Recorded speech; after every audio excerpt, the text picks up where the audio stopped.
Welcome back to Partnerships Unraveled, the podcast where we dive deep into the mysteries and the secrets of partnerships in the channel. My name is Misha. I'm head of marketing at Chanext, and I'll be your host for today. And I'm really happy to sit down with Kris Blackmon, Global Director of Partner Marketing at AvePoint and the owner of the coolest home office I've ever seen. Kris, I really appreciate you joining. How's your week been so far? It's been fantastic, Michelle. Productive and happy. I'm happy to hear that. Were you at RSA, by the way? No, I wasn't. I had a big team there, but I wasn't. We just had a debrief call with them actually walking. They were walking the show floor and taking videos and pictures of all of the really cool booths to get some inspiration for some upcoming events for us later on this year. So that was a fun call. They go all out at RSA. I mean, those booths, man, they're immersive experiences. I've never seen anything like it. I come from a pretty conservative industry space in the energy world, and Okay. I thought I'd seen like large booths and big stands. This was like nothing I've ever seen. I was blown away. It really made me rethink how innovative and creative I should try to be. So that was a good thing. Yeah, it was almost like a theme park. Unreal. I mean, one company had an entire wrestling arena on the floor. I've never seen anything like it. Okay, but here's the question. Do you remember the name of the company?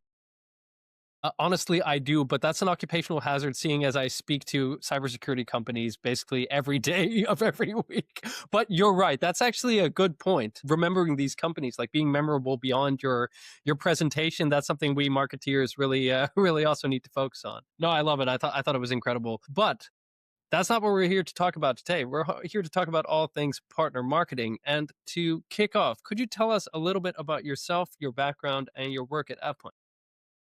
Sure. So I came into the channel. I am a journalist by trade. So if you've been in the channel a while, you might remember the old trade magazine, the Var Guy.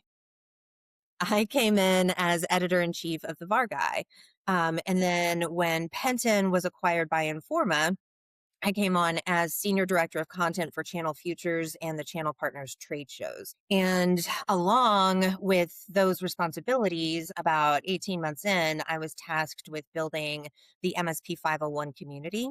So MSP 501 had been a ranking list for years and years and years, but we wanted to make it an actual community that was revenue generating, but also was just designed to bring MSPs together, peer learning, connections, networking, things like that. And that was a ton of fun. I left in 2020 and became a consultant for a few years working with JS Group, Janet Shine's shop. And then made my way to AvePoint. And it's been a couple of years here now, and we are full steam ahead on so many different initiatives. It's just such a good time. Yeah, that's awesome. Honestly, if I look at your background, you've basically had every possible vantage point from which you've watched the channel evolve. The journalism side of things, events consulting, now obviously global partner marketing leadership. I'd say that generally evolution is pretty gradual, and that really changed with the advent of AI. So I think we're currently in a phase where everything seems to be happening at light speed, from tech to go to market to channel program design. I'm curious what patterns you're seeing in the channel that feel really innovative instead of just like a new coat of paint on old playbooks. Yeah, AI, you're right, is the name of the game. And as we're starting to come in to an age of where AI is a little bit more mature, right? It's not just chat GPT these days. We're seeing a lot of uses of AI within partner programs, which that's partner programs are near and dear to my heart. I work in and out of them every single day. But we're seeing a lot of AI come in to help partners navigate through, what their next steps should be, or to tell partner managers, here's where your partners are pulling back, here's where they're leaning in, here's how to guide them through that partner lifecycle journey. And that's been really cool to see. At AvePoint, we've got some initiatives going on around in-house built AI, of course, and we've got our own LLM. We've got tools being developed for channel activation. So it's an exciting time to be around AI for sure.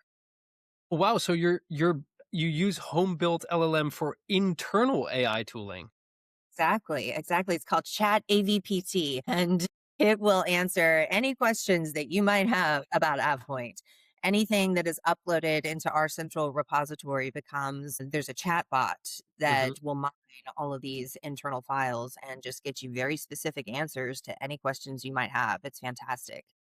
I think it's a really smart move, especially as a cybersecurity organization, to build this stuff in house because no matter what kind of walls you have in place, using an external LLM to host and parse your kind of confidential company data, you're always opening yourself up to potential challenges and threats in the future. So having that in house and walled off, that makes a lot of sense. I wonder how many organizations actually do this because obviously it is a big effort to build these in-house LLMs and to maintain them. Well, yeah, I mean, it's certainly a growing number, but I will say we are a big Copilot shop as well.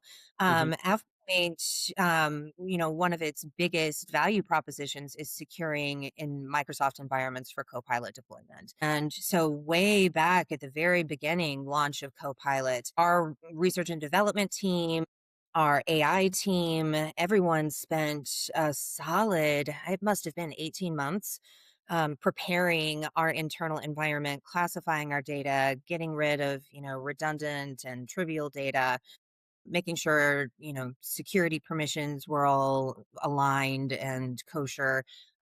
It was a big overhaul, but it did give us some real hands-on opportunity to learn how to do this for our clients.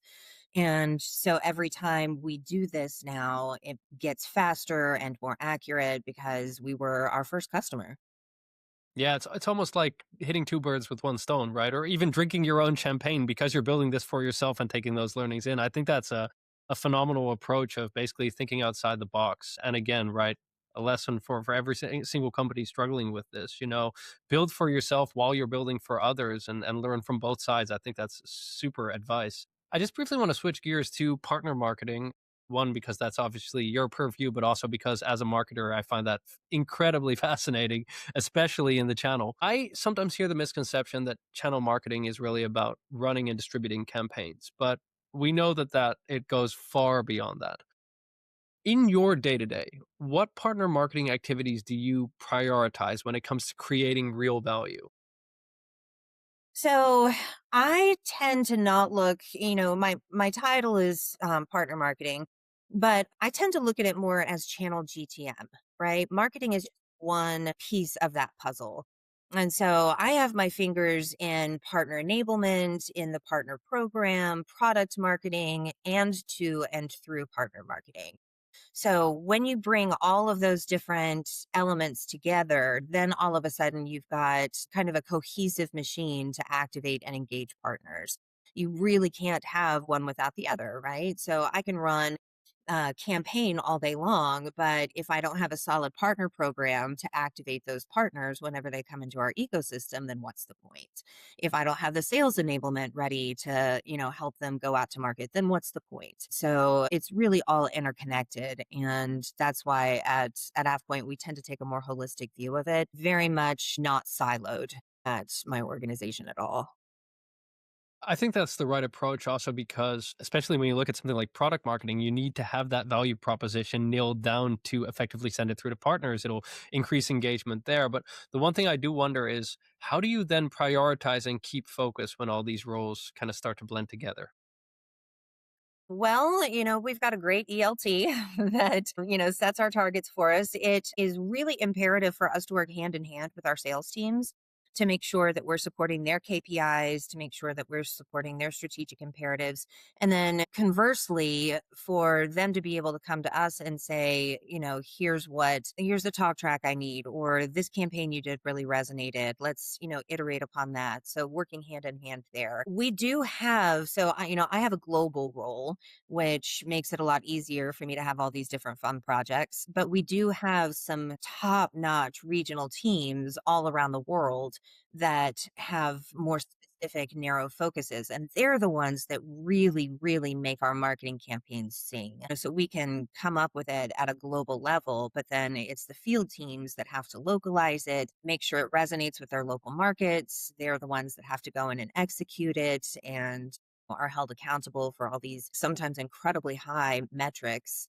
And so I can come up with the ideas and the assets and link it all together all day long, but they're the wizards in the field that really are the ones that make those campaigns sing.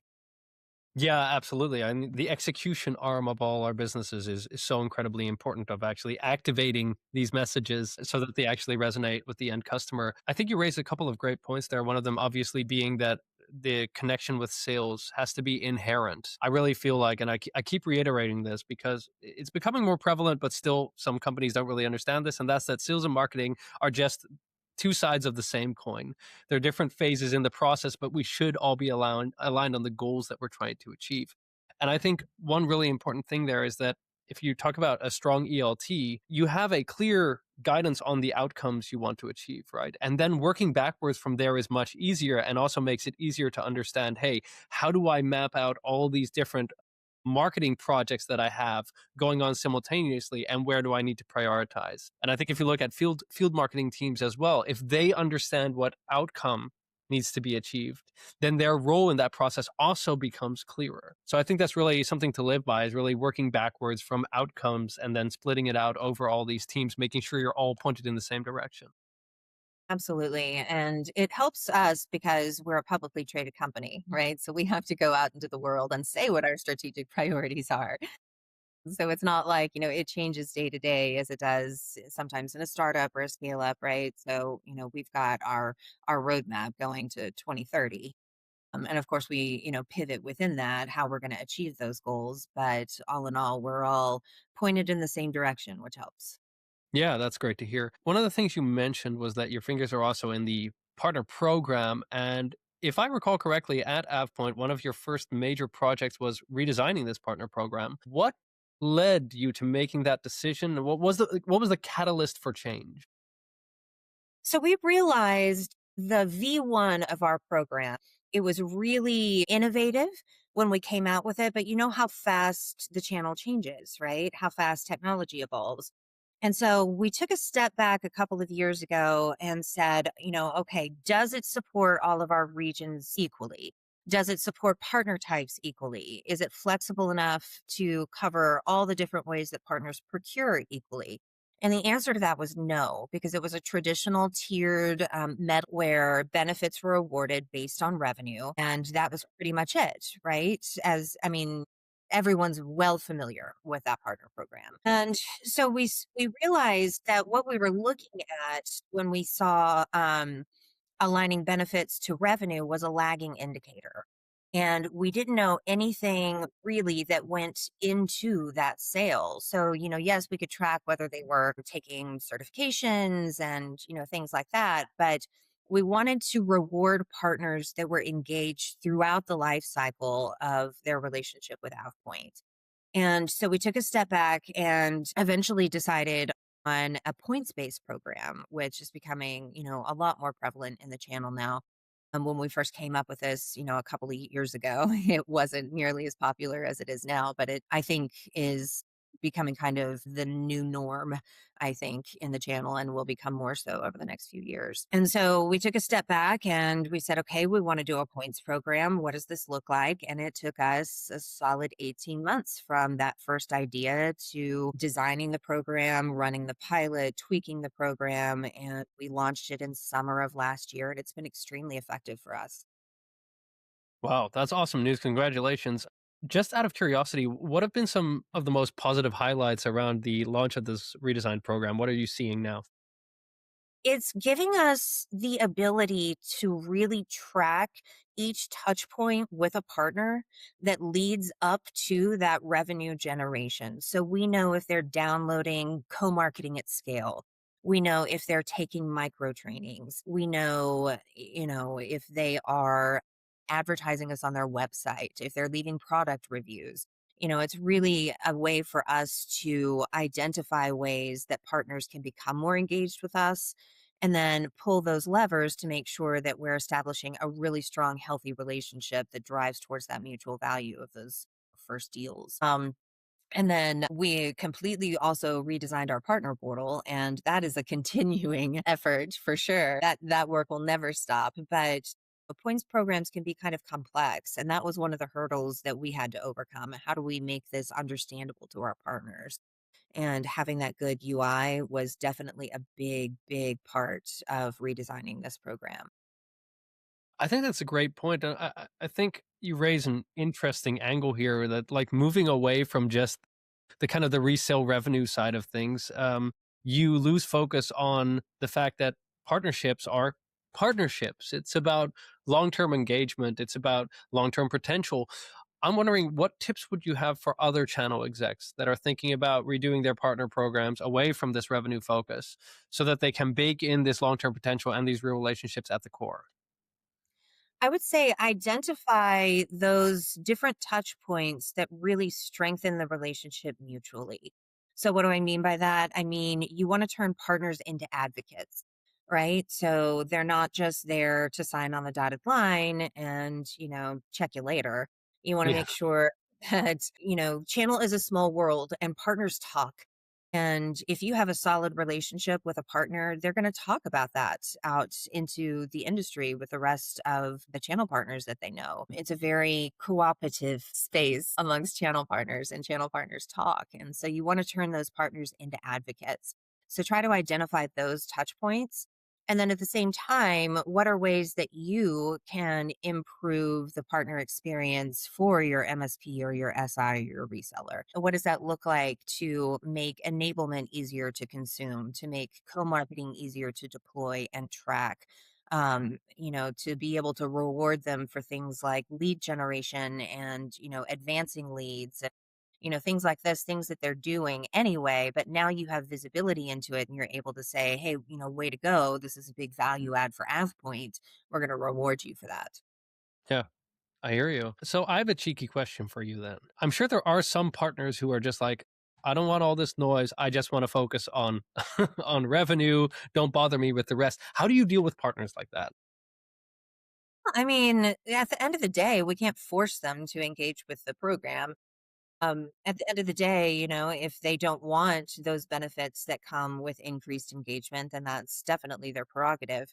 You know, um, AvePoint, we've got over 5,000 partners worldwide. So we can't chase after every single one of them individually, but we really do try to dive into our data to see, okay, which partner cohorts are not engaged with us and what are the levers we can pull to change that. It really all comes down to the data. If you got that impeccable, clean data hygiene and, you're measuring the right metrics and you've got that visibility into everything that goes into that deal, then it's easier to say, you know what, this other cohort of partners that do this additional certification, their deal sizes are typically on average X percent larger.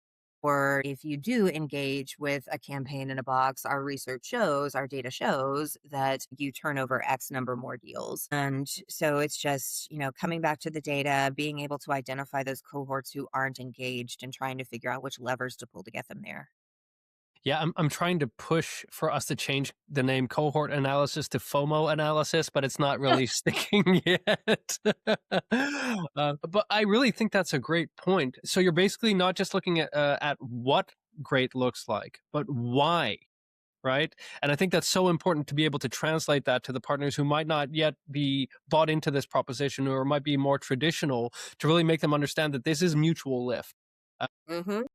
Partner revenue increase and partner engagement increase, partner potential increase, it matters for both parties, vendors and partners, and customers, of course, as well. So I think that's such a smart approach to take. I do think there's an underlying theme in everything you've said so far that also aligns with what I'm hearing more broadly in the industry, and it points back to real engagement at scale. So when you think about the next few years of partner marketing, and I realize that with AI, it could be the next few weeks of partner marketing. I don't know what's going to happen, but let's say the next few years of partner marketing, what do you believe will define the vendors who get it right? The ones who figure out the black box of through partner marketing. That is my number one goal. It's my number one wish that I would ask of a genie in a bottle. Because to deploy a marketing campaign through a partner, help them go out into their local markets and generate leads and close business, but you don't have any visibility really into the metrics and the KPIs that that partner is generating until you get to the deal reg. Right. So there are a few things that we do within our partner program today that are designed to encourage partners to give us that visibility. But I think with the advent of AI tools and automation, and as these portals become more and more sophisticated, I think over the next few years, we're going to have to figure out how to unveil again that black box of through partner marketing. I think that's going to be a game changer. I fully agree. And again, as someone who is in marketing and loves marketing, we're seeing some interesting changes in this space. So I'm very curious to see where this goes. Before I ask you for some final words of wisdom, we always ask our guests to nominate the next guest on this podcast. So who do you think we should have next?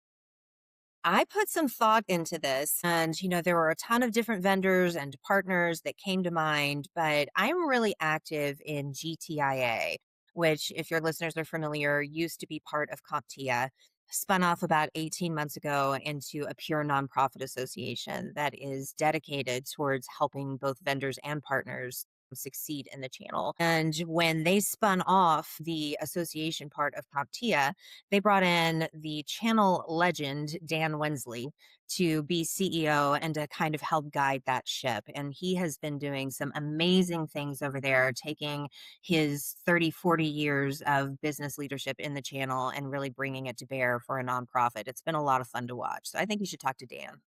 Fascinating. I'll definitely dial up the charm and see if I can butter him up to come on the podcast. That would be absolutely amazing. Thanks so much for that. So, to wrap this up, do you have any final insights, tips, or tricks, or thoughts that you'd like to share with our audience? I think that when it comes to engaging and activating a partner, it's really easy to get laser focused on one or two things, right? So it's either, this one big marketing campaign or this one spiff that you're running to help you sell this one SKU. But you have to be able to take a step back and, look at the market, look at, your partner base and say holistically, what is it that we need to get this partner activated? And if you're able to take that holistic view of it, then I think it becomes a lot easier to identify exactly what levers you do need to pull in those more narrow focuses in order to engage and activate your partner ecosystem. I fully agree. I mean, the funnel by definition starts wide and goes narrow, right? I think that's a fantastic advice. Thanks so much for sharing your thoughts and taking the time to speak with me. And you, dear listeners, thank you for tuning in, and we'll see you at the next episode. Thanks, Chris.